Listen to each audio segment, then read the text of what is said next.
ko an y'a fɔ dɛrɛsu kɔnɔ bino seminu ka sarafu la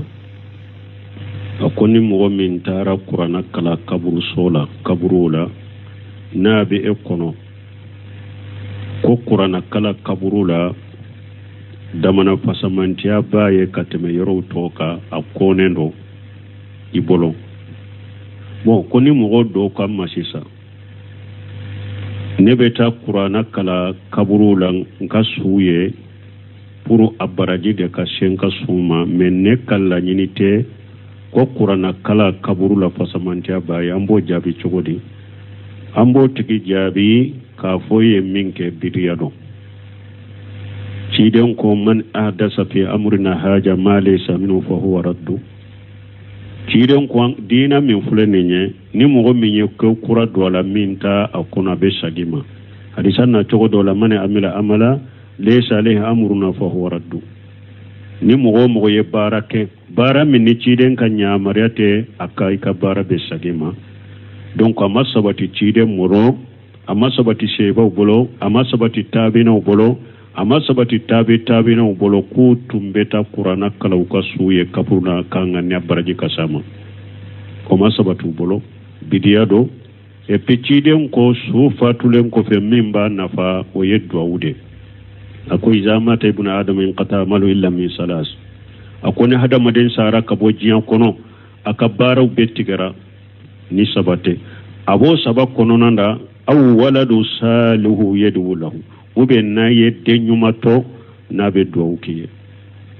wala min sabatira ciden bolo kaburu jiyara la n'i taara ye kaburu dunkew fɔ i bɛ duwawu de k'u ye kuranna kalama sabati wala n'i taara kuranna kala hari ne ko ne ka ŋaniya tɛ ko fasamantiya damana fasamantiya ba ye kaburu la n y'a kala ka ŋaniya baraji ka se n ka sun ma baraji t'a la i ye bidiya kɛ i ye filibantiya baara kɛ a tɛ bɛn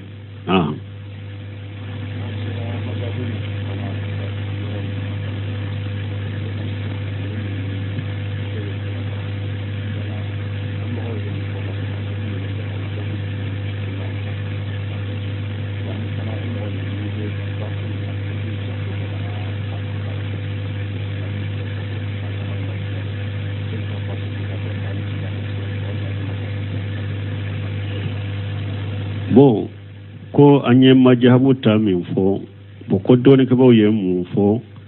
n'i b'a fɛ ka bahasu kɛ majahabu la majahabu juma ni sunna ka surun ibn Usaymin rahimahullah b'a fɔ ko majahabu la min ni sunna ka surun o ye Ahmad ibn Hanbali ka majahabi de parce que ale de ye majahabi tigiw laban ye a ye hadisa caman ye a ye hadisa caman sɔrɔ ani ale ye sunna ye alimamiya la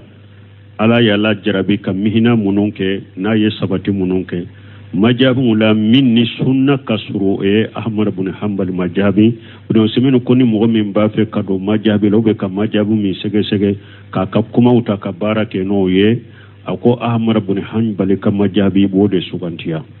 parce que o de ni sunna ka suru o de hadisa caman bɛ ale de bolo a ko bali Ahmad ibn Hanbal filɛ a ko majahabin naani n'u y'a sɔrɔ u bɛ hakilina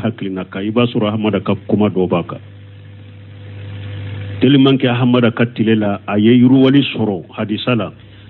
Ahmada majahabi si tɛ n'i bɛ min ka i ka majahabi la fo Ahmada ka kuma dɔ b'a kan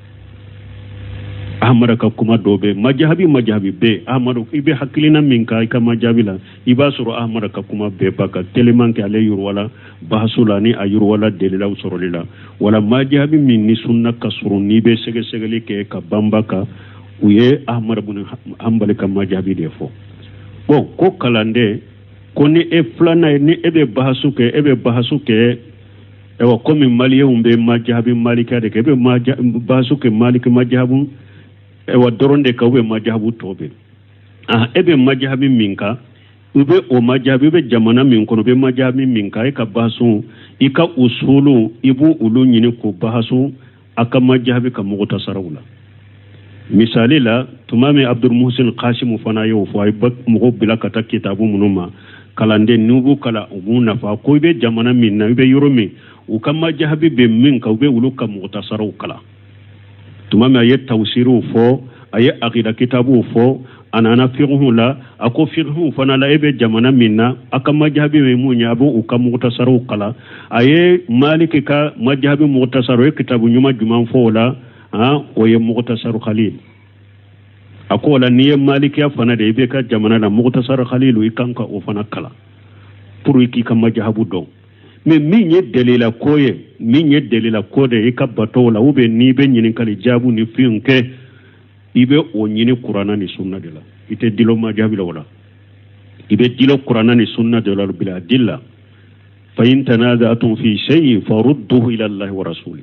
ala kunna yem nyugo soso minna aya sagi kata ala de mala ye qur'ana aka sagi kata cide mani cide be balola beta nyinin kan cide te balola aka sunna kari sa salum bonna na delila wula bato chogo ni delila wula ube mbe fatawu de ke ni be delila wudo qur'ana ni sunna la kana dilo majhabi lo yorola majhabi kuni en ka bahasu kin ka majhabi do ka usulu do ndinka ewa bahasu ninka doni usulu ku ka chogome me ate komi be shinsu ka ka batoni ka fatawa wula minyira nan na qur'ana ni sunna de do ibe shinshe wulu daga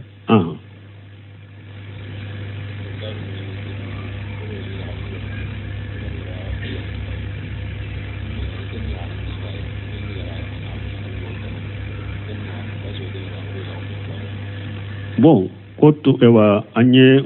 nyilinkani munun temena kwa kumana muso ka wolijuka ko doko aleye muso benke de aleye muso ka furu shiri o furu be sahawa o furu be chogodi bonni benke ete wolijuye boda mimbe ola muso ka woliju mimbe abeta fo odeye ni oye furu in sabati abe sabati ni aleko eya kemme ne ya sabati basita la furu sabati lembeto ni ama soma dro alebe sage ka furu siri kurai mena ye furu sabati fana furu sabati hari ka sirili na ko ne de woliju ya ka wakati ma saranela ni re nana bon nunu furu la nyogo masa njori deun soro la nebo chinyaba nye furu sabati furu be sabati de basi baba lelake ale yaqatu bele bakeke ale be tubi kata alama de katubi kata alama kala ya fadeli wo ni woliju be na ya soro woliju ma soro de kado furla neni woliju kele ale woliju kele de ka woliju ya minala ka la furu abe sage kata woliju ma ukay ya fa ke nyoma donc aka woliju ya sagama aka ewa muso ka furu sabati do aleni ala chia ye minke min mabbe aka tubi kata alama kala ya fadeli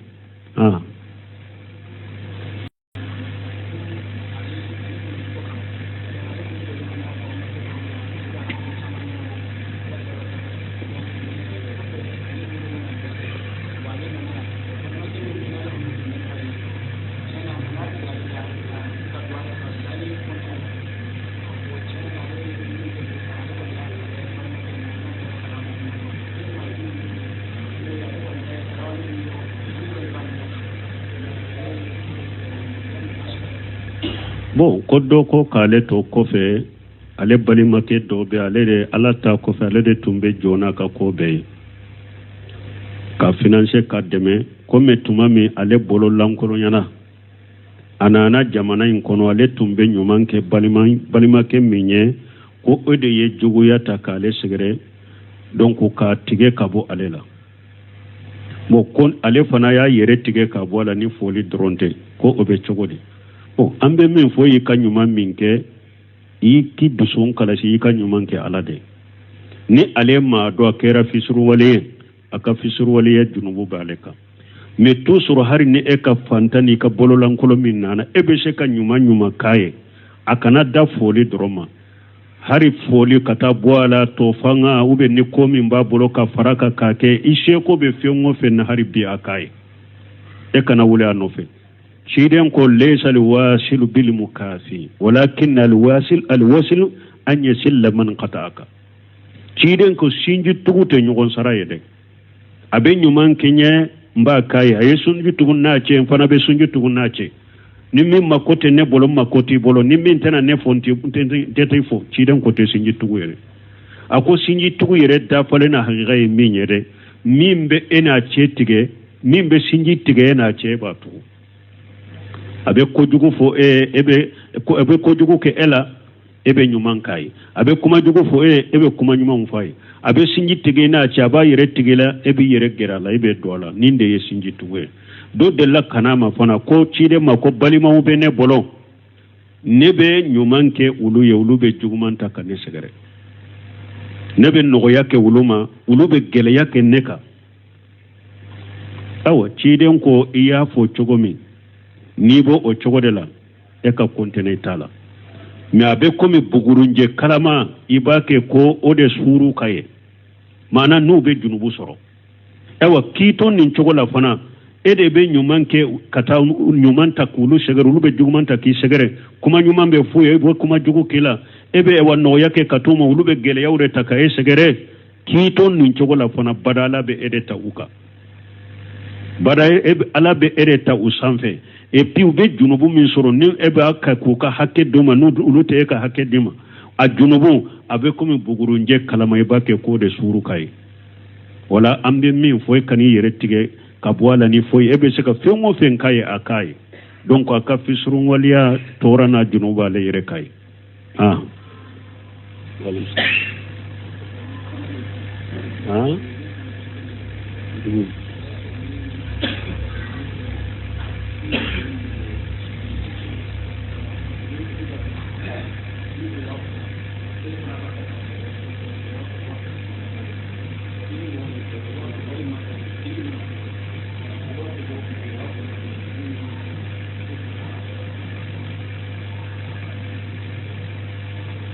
bon min fulen ni nye ambela deli wallahu almusta'an wala kallafiya ko fula bala ko mo munun be sanni keni internet ye iba soro ayebe jamana do fo misali la misira ebe finu sa misira ni fini min bora ijinila ube fini santo bila internet ka ebe o santi wota ifana ba bila ika telefoni ni ka statula mana kaira mogola ka fonni minambe nu ewa ijini ko dolo kenye fini nye wa fula de ebe fini bila statu ka ba fo wa fula ni keme fula me kasoro fini nte ebolo me ni mogo minyasa ena benala ni fini nana iba ferama ni nte bede ko fula bala folo Cheikh Salih Fawjani nyininkara ni be fini ira mogola internet wala ako foto munun fulen ninye ulute wasake yeli la silamiya sariyala fo mogo ka fini ye anyade la ako internetu yeli munun ni foto munun ni filmu yeli munun fulen ninye ko ulute wasake ka jo silamiya yeli yorola parce que ewa internet be se ka fini do nye hada made nye koro na yere nana yaye ate diaye ka se udegrema internet team photo fini photo ta chogo dobe abese ka fini fana juguya enye koroniya ye photo ni internet la ka soro ni fini yereye abejaye donc aleko internet yeli inte wasake ka wasilamiya ye yeli minfo ko palasi takele fulana nini nimbe biala kafiri fo o donna hadisa kono wala ya bi yuma laysa wala bayuma laysa indaka ciden ko fengo fenti bola maddo yi kam marala folo kano fere moma donc na ya soro fini mbora yijinila e ya sa anana shera ema adonni ka bitiki kono wala ibese kayira mogola nini mogo min benala bena laje na dare abasa mais eni mogo kana be apiri la ka soro fini mbe fo idine na folo amana ini mogo kana be ala donc et puis ayeli internet fanaka Cheikh Salih Fawjani ko wasatola kuma yumfana be kenede ka fini do yeto internet nunu photo nunu estatu ka abenya enye koro chogomi ani ne yere tara bitigila yaye chogo kele unte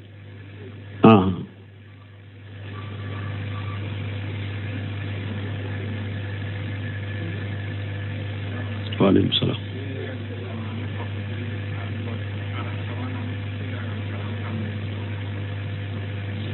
bon ko ni ebe almami kofe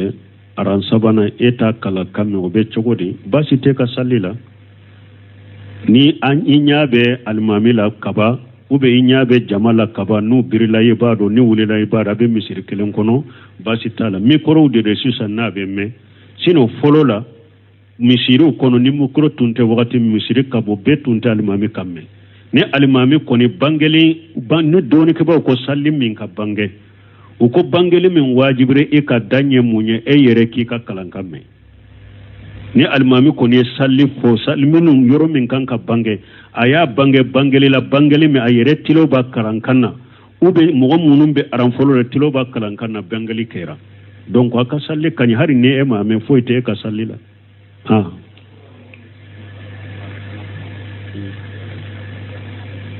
bon koni mo minye salli ta qur'ana kalan kama ebe se ka farda salli no aha salli tara ni ngania ni salli koni de tara puru ewa hadasul asgharu min benna sobe fitini min benna o kawuli salli tara ni o ngania de donc ibe se ka hari ne ya tani qur'ana de parce que qur'ana salli tay munye ate daga e kam ma qur'ana na ka hadasul asgharu to wotea foi ka sene yalendo ka qur'ana ta ni salli tara o de kama salli mi tara nin kama farda ya salli sore la macinya nafila ya salli sore la macinya ba salli nai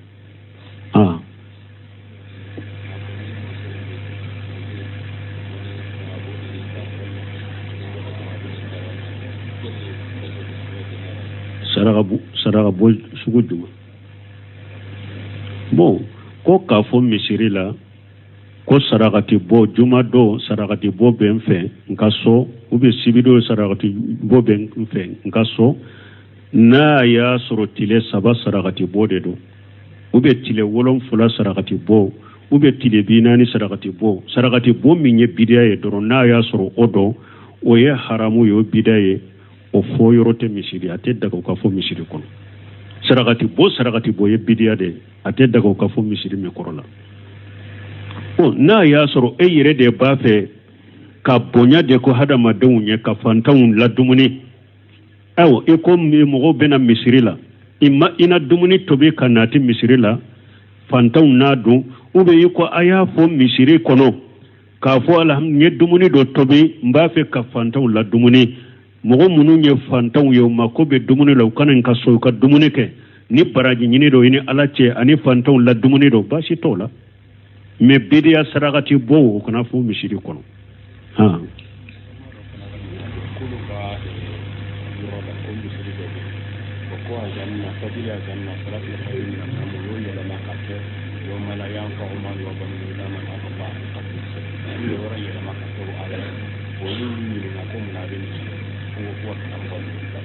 mi ko mogo doko ale be yoro dola misiri do de do fajiri walali salatu khairu minan nawmi ko ulu ye min bila onola yawma la yanfa'u mal wala banuna illa man atalla bi qalbin salimi ku yo bila anola salatu khairu minan nawmi nola ayafu chogo mi Allahu alam ko ulu yu nyinenka ko munna wuyenninke e ku yu jabi munna ku ka karamo de yu bilala donc nin folo be do kuma la fa badala alladhina jalamun qawla khayra alladhi qila lahum udonna aya kono mogo ye falelike mogo munun kera tonyali kela uye falelike kuma min foru ye uya fale kake kuma wore sariya ye salatu khairu minan nawm de fuye nu ulu yo fale qur'ana aya wolela uye tonyalike silamiya sariya ko kuma min ka fo chogomi uya fale kuma worela min toye afulana bidiya ngude uye bidiya do dina kono salli wole inte saha ninka niya ka jumula yelema salli wole te saha ninka uye bidiya ke atigi ka salli wole sahalente salli wole sahale chide nye salli wole fuye chogomi iba fo chogodela ni yutugo ko chogo bilay ka salli wole sahalente bo ko yala kulu be se ka salli ukowa bo na ya soro nintigi munum ben ninka asabatiran ni bidiya de musiri mogo munum fana ya sabati bidiya mogo de do bo bidiya mogo ka ko fe salli an ko mogo min ka bidiya ma labo silamiya kono salli be saha ko fe ni min ka bidiya ya labo silamiya kono salli te saha ko fe me bidiya min ye kabaira junubu de ama tigi labo silamiya kono salli be saha ko fe aw tabe lajede sisa ni misiri wore baw bolo ani misiri wore kasuru sunna misiri de do silamiya sariya ni cire ni salli wure fo cogo mo ba ko cogo la ayta salli akan nunun ko fi salli bila bon na ya do ko aw ni misiri wure sima suru ani ni misiri de kasuru ulu ba ke ka salli wure mode min ke ani ka bida min ka junubu boka me jama salli te be ka baw ka ayta sallu ko akana faruko ka bida la ku ka bida ko aka dusukun kono wonna ya soro fambe min faraka ni eye mogo be ella jele eye mogo de ibe yoro mi kin kono mogo fana ala ta ko fe be nyaabe edela karasa koni be fenwo fe na iba soro ye ko sabatire ne ko nyuma de dina kono ni eye mogo de wala e kana salli nunun ko parce que kana unyaga ka mogo la trompe ni mogo tobe salli no parce que karasa yere sallira unno fe iba soro ni salli wure cogo fana be dina kono de donc ni o sugu bala e ku ko fe salli to nin kama ni misiri wure be kana sallu ko parce que kana mugo trompe ani e kana wulu fana nyaga hari karasa be salla unno fe donc e ku ka ko fe salli to parce que e ka sallu unno fe a tora be silamiya dina ka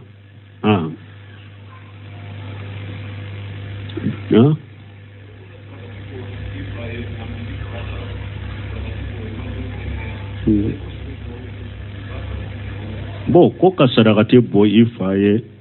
e ma don kere kere ya e yere de ye misido faga ka di fantaw mo be ka atobi fantaw ka dum e yere ka fendu wala o be chogodi bo doni ke ba ko sarakati e chogo ya saba na ya soro i da falende do ni alaye ni hera ke ne be misido sarakati dafale misi min fule ni nye ne ba boy yerete foy dunina ibe ninta ka di fantaw made me na ya soro saragati de do baraji ni saragati de do ni e yere ye min do ala o te konte saragati la fantaw nye min do de be konte saragati la e yere be se ka dumuni ka kono ni dafale ntate me e yere ye min do ube eni ka demba ya hakke min do te konte bolo saragati de fantaw nye min do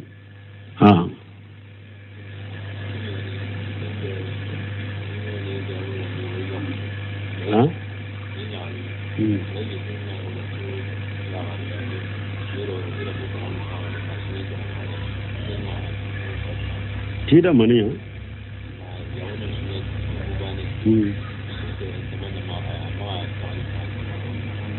Bo ko ni nyin kale ko ale ye doka ale ne aywa